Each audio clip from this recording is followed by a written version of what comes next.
Assalamualaikum warahmatullahi wabarakatuh. Halo sahabat setia podcast SMPN 126 Jakarta. Selamat datang pada podcast yang sangat spesial hari ini karena dalam rangka Hari Ulang Tahun Kemerdekaan Republik Indonesia ke-81.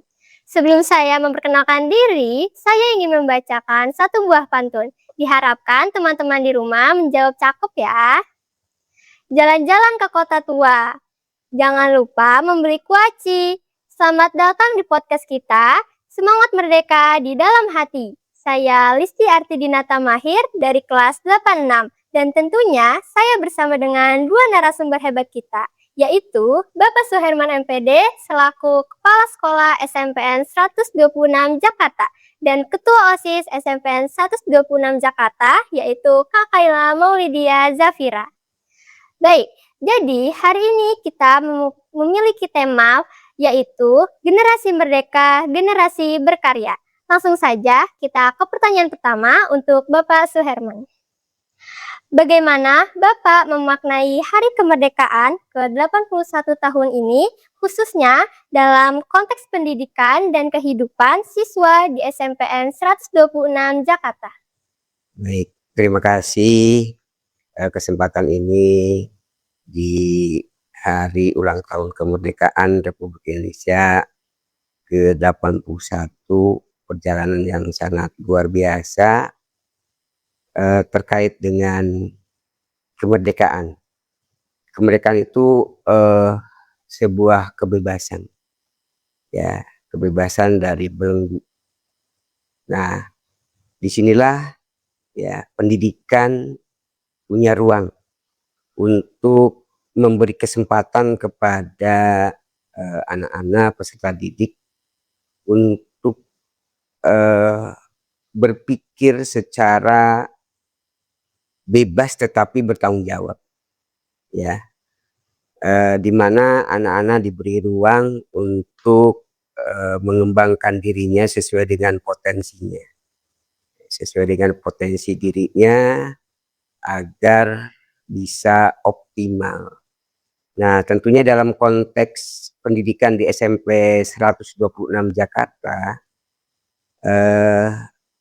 pendidikan di sini tidak hanya menuntut prestasi akademik, ya, tetapi juga menekankan prestasi non akademik yang secara akademik juga bahwa sumbangan dari non akademik untuk kesuksesan seseorang itu sekitar 70-80% untuk non akademik. Berarti 20% akademik memberikan sumbangan terhadap kesuksesan anak-anak kita, ya.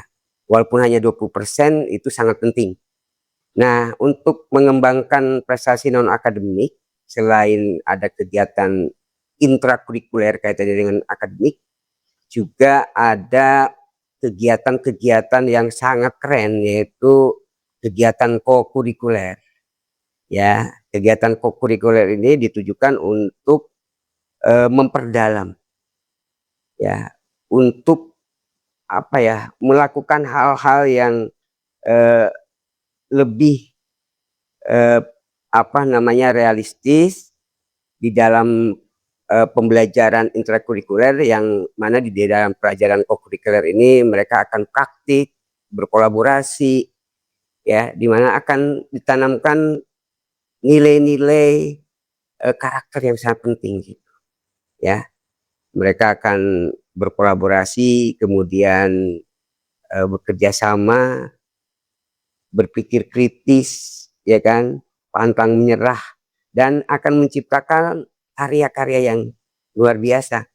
Ya, contohnya sekarang ada kurikuler tentang lingkungan hidup, ya, terkait dengan lingkungan hidup, terkait dengan pilah, pilih, dan pulihkan tentang sampah, ya. Itu anak-anak diberikan ruang, ya, baik itu individual maupun secara kelompok, ya. Mereka diberikan pemahaman tentang apa itu sampah organik, non organik gitu kan atau anorganik ya. Kemudian B3 sampai residu. Dan bagaimana itu menyikapinya gitu kan. Mereka agar sampah ini bukan sebuah masalah tetapi sampah ini justru akan memberikan manfaat dengan cara 3R diantaranya reduce dikurangi, bagaimana dari sumbernya sampah itu dikurangi. Kemudian reuse, bagaimana memanfaatkan kembali sampah yang ada baik organik maupun anorganik. Dan recycle ya, namanya pembuatan sampah-sampah yang bisa didaur ulang lah. Ya, sehingga akan makin berkurang residunya yang akan dikirim ke TPA akhir ya. Ini diperlukan kerjasama dan kreativitas dari anak-anak dan fasilitator tentunya ya. Selain itu ada juga karena kita memang terkait dengan digitalisasi, jadi anak-anak dikaitkan dengan pembuatan video-video yang nanti akan mengedukasi ya, mengedukasi teman-temannya atau masyarakat ya, dan hasil karya lain yang bisa dipaparkan ya, bisa dipaparkan kepada Bapak Ibu guru maupun kepada teman-temannya. Ini keterampilan yang sangat luar biasa. Selain intrakurikuler, kemudian kokurikuler yang tadi, juga ada kegiatan ekstrakurikuler ya. Ada sekitar 15 ekstrakurikuler yang diwadahi di SMP Negeri 126 Jakarta dalam rangka menampung dan mengembangkan minat dan bakat anak-anak kita yang luar biasa ya, bukan hanya akademik tapi juga non akademik. Dari sisi seninya, dari sisi olahraganya, dari sisi keagamaannya ya. Mereka menyalurkan bakat dan minatnya ya. Contohnya ada Paskibra ya, kemudian ada ekskul PMR, ada ekskul pramuka, ada ekskul olahraga contohnya bola voli, kemudian futsal ya, ada ekskul lain termasuk di cafe ya, English Club. Ini kan luar biasa ya, sangat luar biasa. Mereka diwadahi, dikembangkan potensinya berekspresi gitu kan, sehingga anak-anak kita nanti bukan hanya lulus tapi mereka akan punya karakter yang bisa dibanggakan bekal hidup nanti di masyarakat dan selanjutnya. Jadi bukan hanya output tapi outcome ya, outcome SMP 126 Jakarta. Mungkin itu yang bisa sebentar saya sampaikan. Terima kasih atas Bapak Suherman atas jawaban yang sangat luar biasa tentunya. Oke, selanjutnya saya ingin bertanya kepada Kak Kayla. Kalau dari sudut pandang Kak Kayla sebagai Ketua OSIS sekaligus siswa, bagaimana Kak Kayla memaknai Hari Kemerdekaan ke-81 tahun ini? Baik, tentunya saya memaknai Hari Kemerdekaan yang ke-81 ini, apa yang dikatakan Herman itu betul, kemerdekaan adalah suatu kebebasan, tetapi bagaimana kita bisa mengartikan kebebasan ini sebagai untuk hal positif. Contohnya saya sendiri sebagai pelajar ini mengartikan kemerdekaan adalah waktu untuk saya mengisi dengan kegiatan positif seperti belajar, menghasilkan karya, menghasilkan prestasi, dan mengikuti beberapa program yang memang bisa membentuk karakter saya. Karena mungkin berbeda dengan zaman dahulu, kita masih belum bisa belajar berpendidikan dan susah mendapatkan akses. Dan hingga pada saat ini karena perjuangan para pahlawan, kita bisa mengakses dan mendapatkan pendidikan yang sangat mudah dan juga belajar untuk mendapatkan prestasi dan hal positif lainnya. Maka dari itu memang generasi muda sekarang sangat mudah untuk mendapatkan akses pendidikan atau mendapatkan prestasi yang memang bisa mereka dapatkan dan tidak bisa bermalas-malasan seperti itu.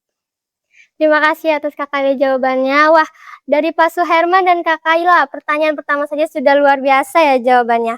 Baik, saya akan lanjut pertanyaan untuk Bapak Suherman. Di era AI dan teknologi yang semakin pesat nih Pak, menurut Bapak bagaimana cara menggunakan AI dengan bijak agar siswa bisa semakin kreatif, bukan justru menjadi malas berpikir. Menurut Bapak gimana nih Pak? Wah betul, ini memang kontekstual sekali ya. Tentang AI memang sudah menjadi bagian dari kehidupan kita, terutama anak-anak Gen Z dan Alpha ya. Terkait dengan AI, jangan dijadikan AI itu sebagai musuh ya, dan itu kita sikapi dengan sebaik-baiknya. Maksudnya terkait dengan penggunaan AI ya dengan bijak itu tentu harus dibarengi dengan critical thinking ya, berpikir kritis, jangan dimakan ditelan mentah-mentah dalam bahasa. Jadi harus diolah dulu ya, dipikirkan dulu apakah ini baik atau buruk gitu kan ya. Kemudian jadikan AI itu sebagai alat bantu kita ya, bukan mendikte kita. Jadi hanya sebagai alat bantu. Kitalah yang harus menjadi subjek ya, untuk kita lebih kreatif, lebih produktif. Jadi sekali lagi AI sebagai alat bantu kita untuk mengembangkan kreativitas kita dengan memanfaatkan critical thinking kita. Kita analisis apakah benar ini deh sesuai tidak dengan konteks kita yang sebenarnya. Jangan apa yang didapatkan dari AI langsung disampaikan atau langsung menjadi kesimpulan. Jangan. Nah, jadi kita harus betul-betul menjadi siswa yang matang dalam menyikapi ini ya. Dengan AI yang kemajuannya sangat luar biasa itulah kita diberi ruang untuk tadi sekali lagi melihat datanya sesuai tidak, kemudian kalau digunakan apakah memberi dampak positif atau tidak ya. Dan kemudian memang itu AI itu kalau kita membuat sebuah karya itu sangat membantu untuk lebih produktif dan lebih kualitasnya bagus ya. Kualitasnya dari sebuah karya kita itu akan semakin keren. Terus terang zamannya Bapak waktu SMP nggak ada yang menarik ini, tapi dengan mempelajari ini ya, maka kita akan potensi kita, kemampuan kita akan lebih positif ya, dan anak-anak kita dibekali dengan literasi. Makanya mohon maaf nih, di SMP 126 Jakarta itu ada wajib membaca. Wajib membaca dalam satu semester itu 1 buku fiksi. Minimal 1 buku. Itu dalam rangka mereka belajar memahami ya, memahami tentang isi buku itu, kemudian karakter-karakter apa yang ada di dalam buku itu yang bisa menjadi contoh teladan kita ya kan. Sama itu, nanti kan ada karakter yang baik, ada karakter yang buruk. Sama kita juga nanti dalam menyikapi AI ini atau artificial intelligence atau intelijensi buatan ya, itu juga sama, kita harus kritis, harus kritis terkait dengan apa yang dihasilkan oleh AI ya, sehingga anak-anak kita itu karakternya makin bagus nih ya kan. Mereka berani untuk membuat karya walaupun mohon maaf sebuah karya tidak akan langsung sempurna ya. Jadi perlu terus menerus ya, mencoba terus, kemudian tentu kan harus ada pendamping Bapak Ibu guru kita. Kalian jangan takut datanglah kepada Bapak Ibu guru, ya ke Pak Ahmad, ya kan, sebagai pembina OSIS atau guru IPS gitu kan. Sehingga kalian tidak jalan sendiri, kalian perlu bimbingan ya dan diarahkan sehingga penggunaan AI ini akan berdampak positif bukan sebaliknya. Mungkin itu. Terima kasih Bapak. Oke, kalau sebagai generasi yang sangat dekat dalam teknologi, nah bagaimana Kak Kayla memanfaatkan teknologi untuk belajar, mengembangkan diri, dan menghasilkan karya? Baik, jadi kalau menurut saya teknologi itu seperti pisau. Jika kita gunakan dengan baik, maka itu akan sangat berguna. Namun jika memang kita tidak bisa menggunakannya, itu akan menjadi senjata untuk kita diri sendiri.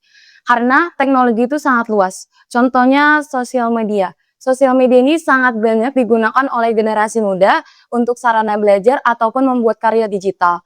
Salah satunya saya menggunakan sosial media saya sendiri untuk mencari informasi seperti forum pelajar yang bisa saya ikuti untuk membentuk karakter saya dan mengikuti olimpiade yang memang bisa digunakan sertifikatnya untuk menjelang ke SMA nanti. Nah, maka dari itu memang generasi muda sekarang juga harus menggunakan sosial media atau teknologi ini dengan baik. Jangan hanya menggunakan teknologi sebagai sarana konsumsi video atau menonton video yang memang membuang waktu dan tidak menghasilkan prestasi yang benar-benar menunjukkan itu bisa dibawa ke akademik nanti. Maka dari itu memang sebagai generasi muda kita juga harus mengajak dan sadar bahwa teknologi ini kita bisa memanfaatkan dengan sangat baik untuk mendapatkan prestasi dan membuat karya digital lainnya. Terima kasih. Menurut Bapak, di tengah berbagai tantangan yang hadapi generasi muda saat ini, karakter apa yang harus dimiliki siswa agar menjadi generasi yang tangguh, kreatif, dan mampu menghasilkan karya? Wah, pertanyaan luar biasa ini. Terkait dengan ini karakter apa? Ini sangat penting. Yang pertama menurut Bapak itu adalah karakter integritas dan kejujuran. Ya, ini sangat penting karena dengan berintegritas dan jujur ini trust ya, kepercayaan sangat penting ya dalam hubungan kita bersosial dan tentunya hubungan kita dengan Tuhan. Mohon maaf ya, contohnya dalam mengerjakan soal itu kan sekarang tinggal tanyalah sama AI gitu kan. Dari situ saja lain dibandingkan dengan hasil karya sendiri gitu kan ya. Jadi lebih baik kita utamakan kejujuran karena sekali lancung ke ujian selamanya tidak akan dipercaya. Seandainya suatu saat kalian menjadi pengusaha gitu kan ya, menjadi pimpinan, kalau sudah tidak punya kejujuran, tidak punya integritas, maka itu akan hancur. Ya, ini sangat penting. Jadi utamakan jujur ya. Kemudian karakter lain yaitu daya juang, daya lenting. Ya, karena mohon maaf kalau kita berkarya itu tidak langsung menghasilkan sesuatu yang bagus. Kadang kalau saat kita diberi tugas, dicoret lagi, disuruh perbaiki lagi, gitu kan ya. Ya, Kalau kita mudah putus asa, maka tidak akan selesai, tidak akan berhasil. Tapi bagi anak-anak yang punya daya lenting, ya, daya tahan daya juang yang bagus, maka ini modal yang sangat penting ya. Sebuah karya akan segera selesai, kemudian bisa dinikmati oleh yang lain gitu kan. Itu yang kedua, terkait dengan resilience namanya ya, daya lenting kita. Kemudian yang ketiga tentunya kreativitas ya. Orang yang kreatif itu menciptakan hal yang baru walaupun mungkin awalnya ada umpamanya di media sosial, kemudian kita buat ATM. Apa itu ATM? ATM bukan mesin uang ya, tetapi ATM itu ambil, tiru, dan modifikasi. Modifikasi itulah salah satu kreativitas. Baik itu tulisan, baik itu membuat produk, ya. Apalagi dengan karakter inovasi. Ya, menciptakan sesuatu yang baru itu akan dicari. Ini penting buat adik-adik semua ya terkait dengan itu. Kemudian karakter apa lagi? Karakter kolaborasi. Bekerja sama, tidak hasil karya yang bagus itu, suatu karya yang bagus bukan hanya dihasilkan oleh individu, tetapi secara kolaborasi. Bahkan di abad informasi dan globalisasi, ini jejaring itu kan sangat penting. Seandainya suatu saat kalian menjadi pengusaha, ya berjejaring dengan berbagai pihak di beberapa wilayah atau berbagai negara, itu sangat dibutuhkan. Ya, nilai-nilai atau karakter yang sangat dibutuhkan untuk kesuksesan kita. Jadi itu yang sangat penting yang menurut Bapak sebagai pondasi ya. Nanti karakter-karakter lain, disiplin, tanggung jawab, kemandirian, ini sangat penting juga. Ya, disiplin waktu, ya kan? Disiplin dalam menyelesaikan tugas akan berpengaruh terhadap hasil. Ada nilai-nilai tanggung jawab. Kemudian kemandirian tidak selalu bergantung kepada orang lain. Ya, punya ide-ide atau gagasan itu biasakan itu. Ya, disampaikan, tidak usah takut. Bahkan di sekolah kita itu jangan takut salah. Jangan takut salah. Kita harus belajar dari kesalahan. Ya, lebih baik kalau tidak ngerti bertanya. Kalau ditanya jawab. Ya, kalaupun salah pasti Bapak Ibu guru akan mengarahkan. Ini penting nih kaitan dengan kemerdekaan tadi. Ya, sangat penting. Jadi itu yang bisa Bapak tarik benang merahnya terkait dengan karakter atau nilai-nilai yang sangat penting. Silakan yang lainnya bisa dilengkapi dengan apa belajar sehari-hari di dalam kegiatan intrakurikuler, kokurikuler dan ekstrakurikuler. Nilai-nilai itulah akan tumbuh nanti. Ya, sebagai bekal hidup kalian. Ada hal yang sangat penting keterampilan di abad 21 yang perlu saya sampaikan. Yang sering saya sampaikan di antaranya adalah critical thinking. Berpikir kritis. Kemudian kreatif. Selain kreatif, inovatif. Dan kolaboratif dan communication. Adanya komunikasi. Jadi inilah keterampilan yang terus harus ditanamkan kepada anak-anak melalui pembelajaran yang tentunya secara tidak terasa anak-anak sebenarnya dibekali itu. Mungkin itu yang bisa saya sampaikan. Wah, hebat banget. Salah satu contoh karakter yang diberikan oleh Pak Suherman. Nah, teman-teman di rumah juga harus mengikuti apa kata Pak Suherman ini ya. Oke, selanjutnya, kalau menurut Kak Kayla, apa yang bisa dilakukan pelajar saat ini agar kemerdekaan tidak hanya diperingati, tetapi juga diisi dengan kegiatan positif dan karya yang bermanfaat?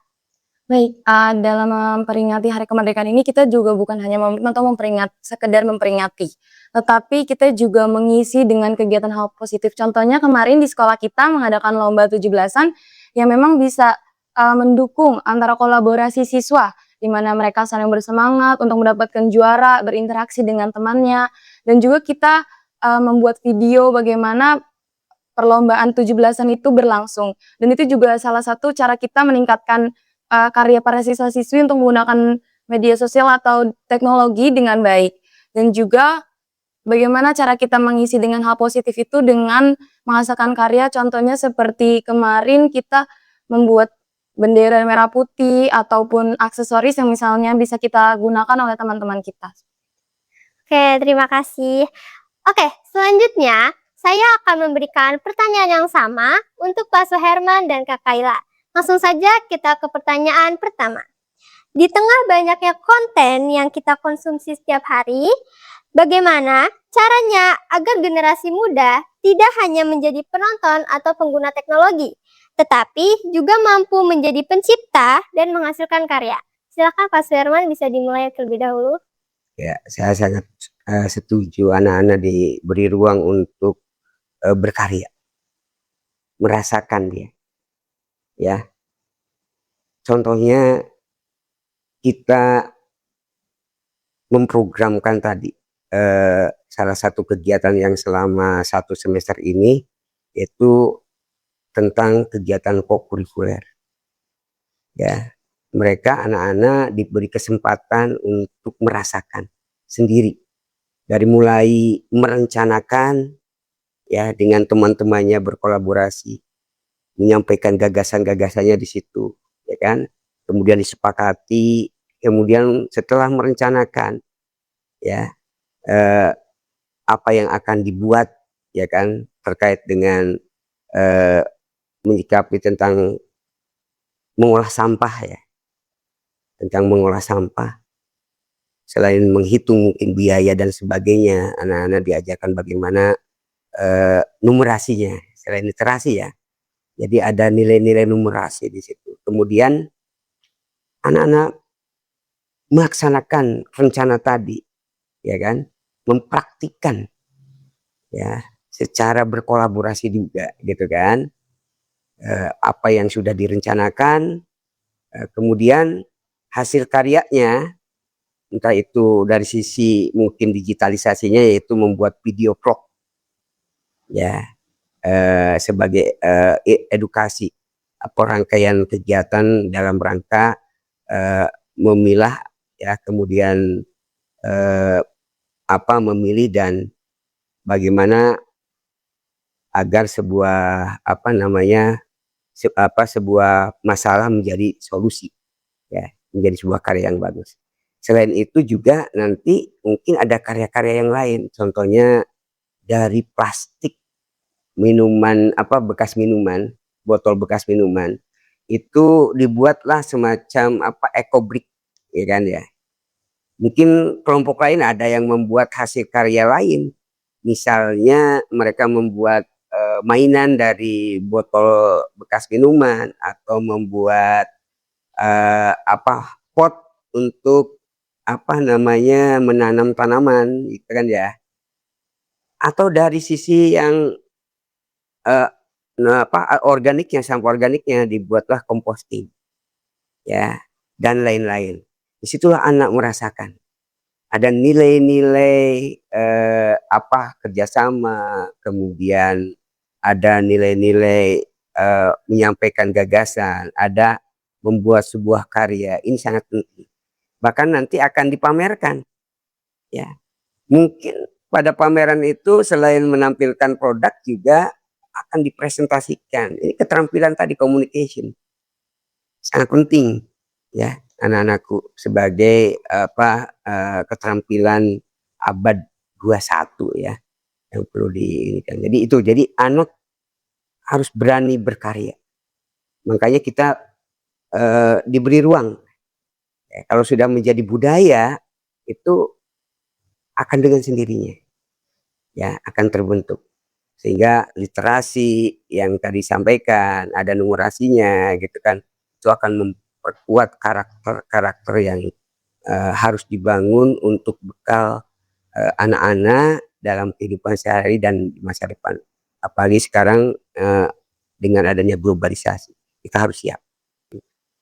Terima kasih. Bisa dilanjut dengan sudut pandang dari Kak Kela. Baik, dalam rangka tadi adalah bagaimana kita menggunakan konten agar bisa tetap berguna itu salah satunya kita contohnya kegiatan kokurikuler yang tadi sudah dijelaskan oleh Pak Herman, kita itu juga melibatkan konten di kegiatan kokurikuler ini. Contohnya pada kegiatan pertama kita menonton sebuah video, setelah itu kita bisa menganalisis video tersebut seperti pengetahuan tentang jenis-jenis sampah.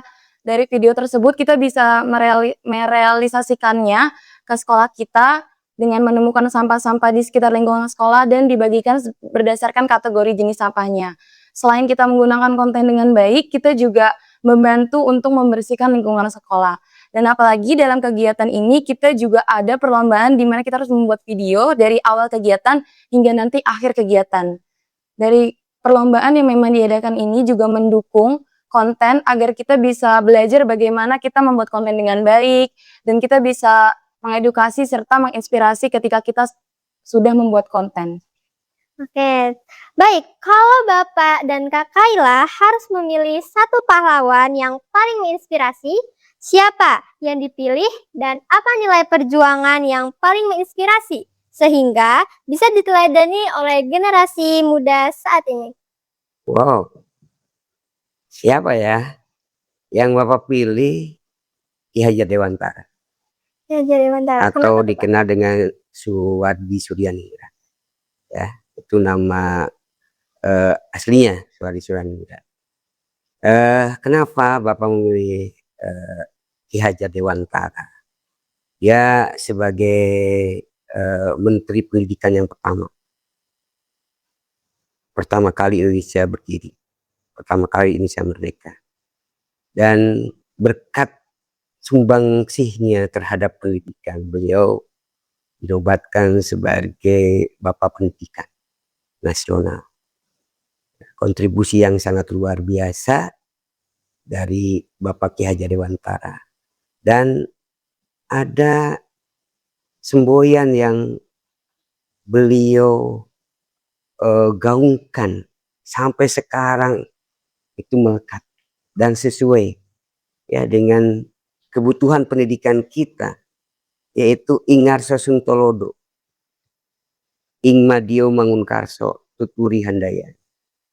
Ya.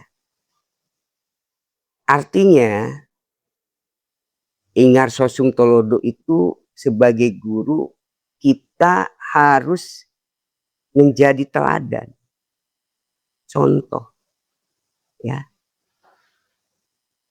1000 kata yang diucapkan tidak akan berdampak kalau teladan atau contoh tadi itu tidak ada. Kemudian Ing Madio Mangunkarso di tengah-tengah memberi motivasi. Ini sangat penting kepada calon-calon pemimpin. Calon-calon pemimpin masa depan. Anak-anak 126 yang hebat tentunya. Yang luar biasa. Jadi perlu dorongan atau motivasi. Ya. Kemudian Tuturi Handayani. Di belakang memberikan dorongan, memberikan kesempatan kepada adik kita untuk tampil. Ya kan? Ya, sekarang udah zamannya harus begini, harus begini, tapi diberikan kesempatan, diberikan ruang yang seluas-luas. Dan hal yang penting yang perlu dicatat tentang Ki Hajar Dewantara dan menjadi teladan buat anak-anak kita yang lain, yaitu pada saat dia diasingkan ke negeri Belanda. Nah, kenapa diasingkan? Supaya tidak mempengaruhi masyarakat atau ya masyarakat Indonesia untuk merdeka. Makanya dia diasingkan. Ya, dibatasi ruang gerak. Dengan dibatasi ruang geraknya, bagi Ki Hajar Dewantara justru itu dimanfaatkan oleh dia. Ya. Dengan sebaik-baiknya. Contohnya dia malah mengambil kursus tentang kependidikan. Padahal dia seorang wartawan. Jadi dia mengambil kursus tentang kependidikan, memahami terkait dengan pendidikan itu seperti apa, filosofinya dan sebagainya. Jadi bagi dia sesuatu yang menurut kita mungkin wah jadi susah bergerak dan sebagainya, justru dia manfaatkan sebaik-baik. Ini sangat penting, adik-adik, karena kehidupan kita tidak selamanya normal. Ya, suatu saat mungkin dihadapkan seperti itu, kesulitan-kesulitan, tantangan-tantangan. Nah, itulah tantangan, itulah yang harus dimanfaatkan agar menjadi kesempatan yang baik justru untuk berbuat baik dan bermanfaat bagi orang. Ini sangat penting. Mungkin itu yang perlu saya sampaikan dengan Ki Hajar Dewantara. Dan ingat bahwa yang semboyan Tuturi Handayani itu sekarang menjadi slogan bahkan semboyan Kementerian Pendidikan Dasar dan Menengah. Ini sangat penting. Dan kalian mungkin sering pakai ya di topi, ada lambangnya gitu kan ya. Dan ini harus kita terapkan dalam kehidupan sehari-hari. Mungkin itu. Oke, terima kasih. Nah, kalau Kak Kela sendiri, Kakak memilih siapa nih, Kak? Baik, saya juga memilih salah satu tokoh pendidikan, yaitu Era Kartini, merupakan salah satu tokoh pahlawan perempuan yang bisa mengangkat pendidikan perempuan. Saya merasa sangat terinspirasi dari beliau karena memang pada zaman dulu perempuan itu belum mendapatkan akses untuk berpendidikan, namun sekarang juga kita bisa mendapatkan akses yang sama pendidikan dengan laki-laki. Jadi derajatnya disamakan seperti itu. Dan juga RA Kartini sangat menginspirasi saya karena seorang perempuan yang berani memimpin untuk mendapatkan atau membawa perubahan nyata ke para masyarakat dan bisa diingat. Oke, terima kasih. Selanjutnya, sebagai pertanyaan penutup atau pertanyaan pamungkas nih. Jika Bapak dan Kak Kaila hanya diberikan satu kalimat untuk mengajak seluruh siswa SMPN 126 Jakarta menjadi generasi merdeka, generasi berkarya, apa yang ingin disampaikan? Yang perlu Bapak sampaikan dan sangat penting, silahkan kalian sebagai peserta didik di SMP Negeri 126 Jakarta untuk belajar dengan sungguh-sungguh. Manfaatkan. Kalian dipersiapkan untuk calon-calon pemimpin masa depan Indonesia Emas 2045. Silakan kalian berkarya dari hal-hal yang kecil. Dari hal-hal yang kecil dulu. Silahkan kalian coba ya dengan karakter kritis kalian, dengan karakter kolaborasi kalian, dengan karakter komunikasi yang kalian tentu diajarkan. Ini sangat penting bekal kalian ya, menjadi orang-orang hebat sehingga bangsa kita itu menjadi bangsa yang berdaulat. Demikian. Kalau dari Kak Kaila sendiri, satu kalimat aja kan Kak? Baik, salah satu kalimat dari saya memang bakal diingat itu adalah jadilah generasi muda yang tidak hanya menikmati kemerdekaan, tapi juga mengisi kemerdekaan dengan belajar menciptakan karya dan juga membawa perubahan nyata bagi semua orang. Wah, sangat hebat ya jawaban dari Pak Suherman dan Kak Kaila. Oke, saya ingin mengucapkan terima kasih ya untuk Bapak Suherman dan Kak Kaila jawabannya. Oke, gak kerasa ya, ternyata pertanyaannya sudah habis sampai sini nih teman-teman. Jadi, dari obrolan santai tadi, kita bisa memetik satu hal bersama, yaitu kemerdekaan bukanlah sekedar sejarah untuk dikenang, tetapi juga ruang yang luas untuk kita isi dengan karya nyata. Baik, saya ingin mengucapkan terima kasih sekali lagi yang sebanyak-banyaknya kepada Pak Suherman dan Kak Kaila atas kesempatan berharga dan tentunya sudah memberikan inspirasi serta sudut pandang yang sangat luar biasa. Baik, karena pada awal podcast kita buka dengan pantun, maka dari akhir podcast ini saya tutup juga dengan pantun. Pergi ke pasar membeli terasi. Cakep. Jangan lupa membeli tomat. Cakep. Semoga podcast ini menginspirasi dan memberi makna serta manfaat. Sekian podcast pada hari ini. Saya izin pamit undur diri. Wassalamualaikum warahmatullahi wabarakatuh. See you next time.